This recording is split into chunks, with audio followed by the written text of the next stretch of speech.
सहारनपुर कांवड़ यात्रा को लेकर सहारनपुर प्रशासन अलर्ट मोड पर। हुड़दंग मचाने वालों के खिलाफ होगी सख्त कार्यवाही।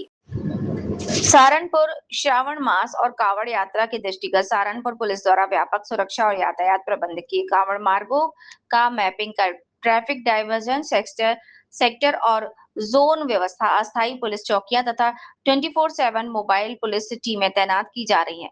दिल्ली देहरादून एक्सप्रेस वे पर कांवड़ियों का आवागमन प्रतिबंधित रहेगा तथा इसका उपयोग सामान्य यातायात के लिए किया जाएगा। प्रमुख शिवालयों पर सुरक्षा, सीसीटीवी, प्रकाश और पब्लिक एड्रेस सिस्टम की व्यवस्था सुनिश्चित की गई है। लगभग 250 अतिरिक्त कैमरों के साथ समर्पित कंट्रोल रूम से सतत निगरानी की जाएगी। निर्धारित मानकों से अधिक ध्वनि, ऊंची झांकियां, स्टंटबाजी और संशोधित लाइसेंस पर सख्त कार्रवाई होगी। सोशल मीडिया की 24/7 निगरानी तथा सेवा शिविरों में स्वच्छ भोजन और पेयजल की व्यवस्था भी सुनिश्चित की जा रही है, जिसके संबंध में वरिष्ठ पुलिस अधीक्षक सहारनपुर द्वारा जानकारी दी। कवर को लेकर जो है जिस तरह के चैलेंजेस दिए गए हैं और चीज़ों को लेकर क्या व्यवस्था रहेगी, आपको द्वारा क्या लगा टेंशन में जा रहा है सब।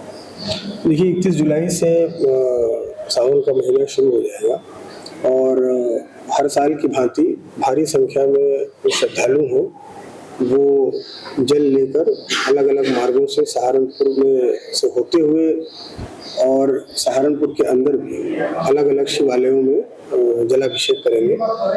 इसके लिए हम लोगों ने पूरी तैयारी कर ली है और इस संबंध में हम लोगों ने जितने भी हमारे कांवड़ के मार्ग हैं उनको पूरी तरीके से मैप कर लिया है। कहाँ पे क्या समस्या है, क्या ट्रैफिक डाइवर्जन करना है हम लोगों को। खासकर जो नया हमारा एक्सप्रेसवे बना है, दिल्ली देहरादून एक्सप्रेसवे बना है, उसको लेकर हम लोग किस प्रकार की ट्रैफिक व्यवस्था करेंगे उसकी प्लानिंग कर ली गई है। और पूरे रूट पे हम लोगों को पहली बार हम लोग कई सारी अस्थायी चौकियां बना रहे हैं, जिससे कि पुलिस की जो विजिबिलिटी है और किसी प्रकार की किसी कांवड़िया को या आम जन को कोई समस्या न हो, इसको ये इंश्योर करेंगी। पूरे रूट को हम लोगों ने सेक्टर्स और जोन से बांट रखा है, जिसमें हमारी लगातार मोबाइल पार्टियां चलती रहेंगी, रात दिन चलती रहेंगी। और जो अन्य जिले हैं, अन्य राज्य के जो जिले हैं प्लस जो हमारे बॉर्डरिंग जिले हैं, उन सभी के साथ समन्वय लगातार हम लोग का बना हुआ है, बैठकें भी हो रही हैं और किसी भी प्रकार की कोई दिक्कत न हो, इसके लिए सभी जिले अपने अपने प्लान्स को आपस में मिला के एक हम लोग यूनिफाइड प्लान बना रहे हैं। इसके अलावा एक बात तो महत्वपूर्ण है कि इस बार जो दिल्ली देहरादून एक्सप्रेसवे है उस पर हम लोग किसी भी प्रकार के कांवड़ मूवमेंट हम लोग अलाउ नहीं कर रहे हैं। इसका जो मार्ग है हम लोगों का वो ट्रैफिक डाइवर्जन के लिए हम लोग उसको इस्तेमाल कर रहे हैं, जिससे कि अन्य लोग जिनको दिल्ली जाना है या देहरादून की तरफ जाना है वो लोग इस मार्ग का उपयोग कर सकते हैं। इसके अलावा जो हम लोगों के शिवालय हैं वहाँ पर सुरक्षा व्यवस्था हम लोग देख रहे हैं, प्रकाश की व्यवस्था, सीसीटीवी कैमरे लगे हैं कि नहीं, हमारे लगातार जो पीए सिस्टम चलते रहेंगे उनको अभी से हम लोग लगाना शुरू कर दिए हैं।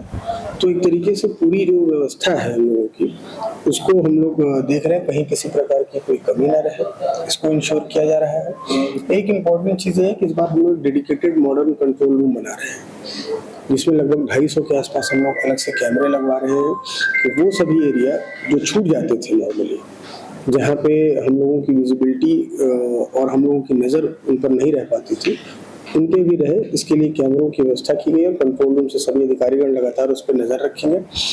तो जो है आगामी जो कांवड़ यात्रा उसमें लोग एक्सपेक्ट भी कर रहे हैं कि लोगों की संख्या भी बढ़ेगी, लेकिन किसी भी प्रकार की कोई भी समस्या श्रद्धालुओं को नहीं होगी, इसको हम लोग सुनिश्चित कर रहे हैं। ये डीजे को लेके जो हम लोगों की स्टैंडर्ड अब तक की एसओपी बनी हुई है कि उनकी जो वॉइस है वो हम लोग एक स्टैंडर्ड मानक होता है 75 डेसिबल, उसके ऊपर हम लोग अलाउ नहीं करेंगे। जो हमारी जो बड़ी झांकियाँ होती हैं, कई बार क्या होता है कि उनकी अत्यधिक हाइट होने की वजह से और चूंकि बारिश का मौसम होता है तो कोई दुर्घटना होने की संभावना बनी रहती है। तो उसके लिए हम लोगों ने भी मानक तय किया है कि 10 × 12 फीट की जो चीज़ें हैं, जो झांकियाँ हैं, उसी को अलाउ करेंगे। उससे ऊंची अगर कोई भी झांकी होगी तो उसको अलाउ नहीं किया जाएगा। इसके लिए हम लोग हरिद्वार और जो हमारा बॉर्डरिंग यमुनानगर जिला है उन सबों से बात हो रही है। बहुत जगह अगर कोई स्टंटबाजी कर रहा है या साइलेंसर निकाल के अपनी बाइकों को चला रहा है उसके लिए भी लोगों से अनुरोध है कि इस तरह की चीज़ें न करें। यदि इस तरह की चीज़ें पाई जाएंगी तो उनके विरुद्ध जो है प्रभावी जो नियमानुसार कार्रवाई है वो कराई जाएगी। हम लोगों का बिल्कुल इस बार ध्येय ये है कि 0 इंसिडेंट, एक तरीके से इंसिडेंट फ्री काम हम लोग कराएंगे, जहां किसी प्रकार की कोई घटना या दुर्घटना न हो।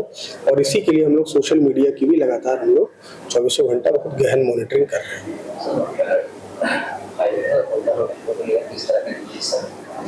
देखिए, इसके लिए एक विभाग है और जो हमारे डीएसओ होते हैं वो अपनी टीम के साथ लगातार उन चीज़ों को चेक करेंगे और उनके सहयोग के लिए पुलिस की भी टीमें रहेंगी और इसको इंश्योर किया जाएगा कि कहीं भी कोई जो दाम से बहुत अधिक लोग उसमें ना मांगे। इसके अलावा जो खाना दिया जाए, जो पानी दिया जाए, वो बिल्कुल स्वच्छ हो ताकि किसी प्रकार की कोई स्वास्थ्य संबंधी दिक्कत लोगों को ना। ये सारी चीज़ें हम लोग अन्य विभागों के साथ लगातार बैठक करके उसको इंश्योर कर रहे हैं।